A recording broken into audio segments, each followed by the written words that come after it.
Hello friends, I am back with my new video. आज का मैं जो वीडियो लेके आई हूँ उसका रिलेशन मेरी पहली वाली वीडियो से है। अगर आपने मेरी पहली वाली वीडियो नहीं देखी तो प्लीज़ उसे देखिए, तो आपको समझ में आ जाएगा कि इस वीडियो में मैं किस बारे में बात कर रही हूँ। जो मेरा पहला वीडियो है वो मैंने बनाया है जीसीसी कंट्रीज़ के मेडिकल्स और बायोमेट्रिक्स के लिए, यानी कि अगर आपको बायोमेट्रिक्स और मेडिकल के लिए जाना है तो उसके लिए क्या प्रोसेस है, क्या प्रोसीजर है, वो मैंने पूरा डिटेल में समझाया है। तो उससे आपको मदद मिल जाएगी, आप मेंटली प्रिपेयर हो जाओगे कि किस तरह से आपका पूरा बायोमेट्रिक और मेडिकल का प्रोसेस होगा वहाँ पे।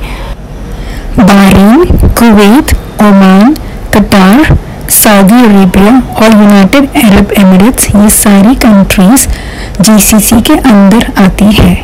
तो अगर आपको इनमें से कोई भी कंट्री में जाना है तो आपको अपनी होम कंट्री से सबसे पहले बायोमेट्रिक और मेडिकल भी कंप्लीट करवाना होगा। और इन सारी जीसीसी कंट्रीज़ का मेडिकल और बायोमेट्रिक ऑलमोस्ट कतार के जैसे ही सेम है। तो जैसे ही आपको वर्क वीज़ा मिल जाता है, आपका एम्प्लॉयर आपको फ़ोन करके पूछेगा कि आपको कौन से नियरेस्ट सेंटर में जाना है अपने बायोमेट्रिक्स और मेडिकल्स के लिए और कौन से डेट और टाइम आपको सूटेबल होता है, तो उस हिसाब से आपको उसको बताना है। उसके बाद वो आपको एक मेडिकल अपॉइंटमेंट लेटर भेजते हैं बाय व्हाट्सएप या फिर ईमेल से। वो आप उसको डाउनलोड करके प्रिंट आउट निकाल के आप लेके जाते हो अपने मेडिकल्स और बायोमेट्रिक्स के लिए। अब आपका बायोमेट्रिक्स और मेडिकल्स कंप्लीट हो चुका है और 4 दिन के अंदर ही आपका रिजल्ट आ जाता है कि आप मेडिकली फिट हो या अनफिट हो। तो अगर आपका रिपोर्ट आता है कि आप मेडिकली अनफिट हो तो ऐसा क्यों होता है, ऐसा क्या रीज़न है जिसकी वजह से आपका रिपोर्ट मेडिकली अनफिट आता है। उसमें से एक रीज़न है ट्यूबरक्लोसिस, जिसका शॉर्ट फॉर्म है टीबी। हम उसे टीबी के नाम से भी जानते हैं। तो अगर ये बीमारी अगर आपको है तो यस, आपको मेडिकली अनफिट डिक्लेयर किया जाएगा। अब टीबी के भी काफ़ी सारे पहलू होते हैं, तो हम और आगे जानेंगे कि क्या होता है उसमें। तो आइए जानते हैं कि टीबी के कौन से रीज़न की वजह से आपको मेडिकली अनफिट डिक्लेयर किया जाता है। पहले एक्टिव टीबी, यानी कि अगर आपको करंटली हाल ही में अगर आपको टीबी चल रहा है तो आपको इस सिचुएशन में मेडिकली अनफिट डिक्लेयर किया जाएगा।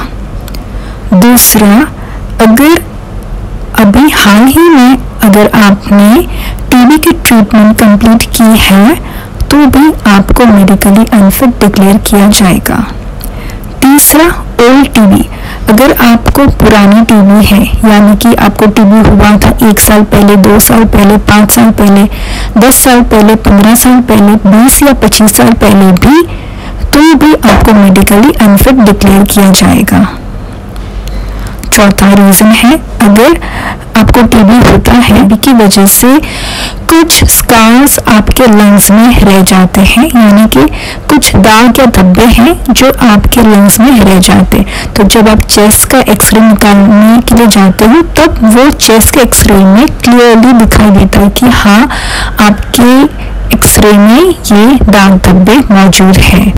तो अगर आपको टीबी पहले हुआ था या चल रही है तो आपको डॉक्टर को झूठ नहीं बोलना है, न ही आपको सच को छुपाना है, क्योंकि ये करने से ये सारी चीज़ें आपके ऊपर ही भारी पड़ सकती है। फॉर एग्जांपल, डॉक्टर आपको कह सकते कि हमें आपका चेस्ट का एक्सरे वापस निकालना होगा और आपके ऊपर माउंट का टेस्ट करना होगा, जिसमें आप ही को खर्चा करना हो सकता है। तीसरा रीज़न है फ्रेश स्कार्स। जब आपको टीबी की बीमारी होती है तब ये बीमारी आपके लंग्स के अंदर कुछ स्कार्स छोड़ जाती है, जिसे हम हिंदी में दाग या धब्बे कहते हैं। ये छोटे छोटे स्पॉट्स रहते हैं जो आपके लंग्स में हमेशा मौजूद रहेंगे, मरते दम तक ये नहीं जाएंगे। आप कितनी भी कोई दवाई कर लो, कुछ भी कर लो, पानी पी लो, नारियल पानी पी लो, कुछ भी कर लो, लेकिन फिर भी ये दाग ना कम होंगे ना कभी मिट पाएंगे। ये आपके बॉडी में हमेशा के लिए रह जाएंगे। तो अगर आपकी बॉडी में ये फ्रेश स्कार्स है, मतलब ताज़े ताज़े स्कार्स हैं, ताज़े ताज़े ही स्पॉट्स हैं, दाग धब्बे हैं, तो इस सिचुएशन में भी आपको मेडिकली अनफिट डिक्लेयर किया जाएगा। उसके बाद पांचवा रीज़न है ओल्ड स्कार्स, यानी कि अगर ये दाग धब्बे कितने भी पुराने हों, चाहे वो 1 साल 2 साल या 5 साल पुराने दाग धब्बे क्यों ना हो, स्पॉट्स क्यों ना हो, फिर भी इस सिचुएशन में आपको ये मेडिकली अनफिट डिक्लेयर कर लेते हैं।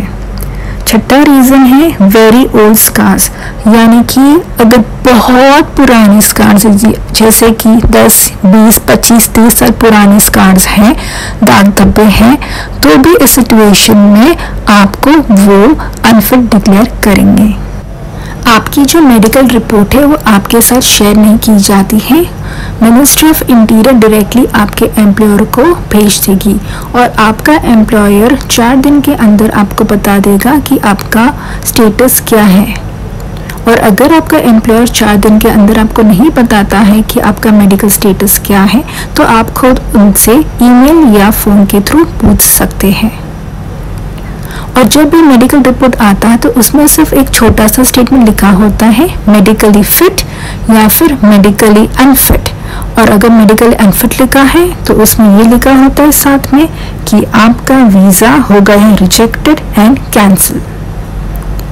और उसमें और कोई रीज़न नहीं लिखा होता है कि आपका मेडिकली अनफिट क्यों आया है, कौन सा रीज़न है जिसकी वजह से आपको अनफिट डिक्लेयर किया गया है, क्या प्रॉब्लम है जिस वजह से आपको मेडिकली अनफिट किया गया है। तो अगर आपको खुद को पता है कि क्या रीज़न हो सकता है, वेल एंड गुड, बट अगर आपको नहीं पता है तो फिर वो तो यही हो गया कि आपको फिर पता ही नहीं चलेगा कि क्या है रीज़न मेडिकली अनफिट होने का। वहाँ पे होते हैं डॉक्टर्स, जनरल फिजिशियन रहते हैं जब आप मेडिकल के लिए जाते हो, और वो आपसे अपने बारे में पूछते हैं कि आपकी मेडिकल हिस्ट्री क्या है, पास की, प्रेजेंट की। और अगर आप उनसे पूछोगे भी कि हाँ मुझे टीबी था या टीबी है या फिर दाग धब्बे हैं, तो वो सिर्फ आपको आश्वासन देने के लिए बता देंगे कि हाँ कोई बात नहीं, वो सब चलता है, आपका मेडिकल क्लियर हो जाएगा, डोंट वरी, सब ठीक हो जाएगा। तो आप वापस उसको रिकन्फर्मेशन के लिए अगर वापस से अगर आप जनरल फिजिशियन को पूछते हैं कि आर यू श्योर डॉक्टर कि अगर थोड़े से भी दाग धब्बे हैं तो भी मुझे मेडिकली फिट का सर्टिफिकेट मिल जाएगा, तो डॉक्टर तो हाँ ही बोलेंगे। हाँ, वो सिर्फ आपको सिर्फ झूठा आश्वासन देते हैं कि हाँ आपको कोई प्रॉब्लम नहीं होगा, आप मेडिकली फिट हो जाओगे, मेडिकली फिट आपको डिक्लेयर किया जाएगा, पर एक्चुअली होता ऐसा नहीं है। कतार के लिए सिर्फ एक ही बार आपकी होम कंट्री में आपका मेडिकल और बायोमेट्रिक का टेस्ट होगा। कतार पहुंचने के बाद में आपका दोबारा मेडिकल्स और बायोमेट्रिक्स नहीं होगा। तो जो लोग ऐसा सोचते हैं कि चलो हम कतार जाते हैं विजिट वीज़ा पे, वहाँ पे जाने के बाद में जॉब सर्च करते, जॉब मिल जाता है, 1 महीने के अंदर ही आपको अपना मेडिकल और बायोमेट्रिक का टेस्ट देना होगा। और अगर उस मेडिकल टेस्ट में भी वही डिक्लेरेशन होता है कि आप मेडिकली अनफिट हो, तो वहाँ से आपको डिपोर्ट किया जाएगा। और डिपोर्टेशन बहुत ही बुरा होता है, बहुत ही ख़राब रहता है, क्योंकि एक बार अगर पासपोर्ट में डिपोर्टेशन का अगर स्टैंप लग गया तो फिर आप दोबारा उस कंट्री में आप नहीं जा सकते हो। और डिपोर्टेशन का भी अलग से प्रोसेस होता है, और वो प्रोसेस रहता है 3-4 घंटों का। उसमें भी वो लोग बहुत श्योर करते हैं कि आप 15 दिन के अंदर ही आप वो कंट्री छोड़ के चले जाएं, और आपके एम्प्लॉयर की जिम्मेदारी है कि वो आपको अपने कंट्री में भेज दे, आपके अपने होम कंट्री में भेज देंगे। तो एम्प्लॉयर का ड्यूटी है कि वो आपको फ्लाइट टिकट्स दे कि आप अपनी होम कंट्री जाएं, और एम्प्लॉयर ये श्योर करने के लिए कि आप अपनी होम कंट्री जा ही रहे हो, इसलिए एम्प्लॉयर आपको छोड़ने के लिए एयरपोर्ट तक भी आएगा और वही आपको टिकट निकाल के भी देगा ताकि आप अपनी कंट्री चले जाएं। तो इतना स्ट्रिक्ट है वहाँ पे, तो भूल से भी ये मत करना कि आप वहाँ पे जाने के बाद में आप अपना मेडिकल करवाओ। अगर आपको थोड़ा सा भी डाउट है कि आपको मेडिकल का ये इश्यू है या ये प्रॉब्लम है, तो बेटर होगा कि आप अपने होम कंट्री से ही मेडिकल्स और बायोमेट्रिक्स का टेस्ट क्लियर करवा दीजिए। अगर आपके पास अगर जॉब ऑफर लेटर ऑलरेडी है और अगर आप बहुत श्योर हो कि आपको कोई भी हेल्थ का इश्यू नहीं है तो आप वहाँ पे विजिट वीज़ा पर जाके जॉब सर्च करके मेडिकल क्लियर करवा सकते हो, तो कोई प्रॉब्लम नहीं आएगी। तो आई होप कि इस वीडियो को देखने के बाद आपको पूरी तरह से यकीन हो जाएगा कि आपको चाहे एक्टिव टीबी हो या पास्ट का टीबी हो, पुराना टीबी हो या पुराना टीबी का स्कार हो, कितना भी पुराना सालों साल पुराना अगर टीबी का स्कार है तो भी आप मेडिकली अनफिट डिक्लेयर हो जाओगे। आई होप कि आपको ये वीडियो पसंद आया होगा। Please like and share and subscribe to my channel and thank you for watching. और प्लीज़ इस वीडियो को देखने के बाद डिस्करेज मत होना, आप दूसरी कंट्रीज़ के लिए ट्राई कर सकते हो क्योंकि वो कंट्री में इतना स्ट्रिक्ट नहीं रहता है जितना GCC कंट्रीज़ में ये टीबी और HIV को लेकर इतना वो स्ट्रिक्ट रहते हैं। तो इंशाल्लाह कि आपको जल्दी से जॉब मिल जाए और आपका मेडिकल सब बायोमेट्रिक्स भी क्लियर हो जाए। Thank you for watching and please like share and subscribe to my channel.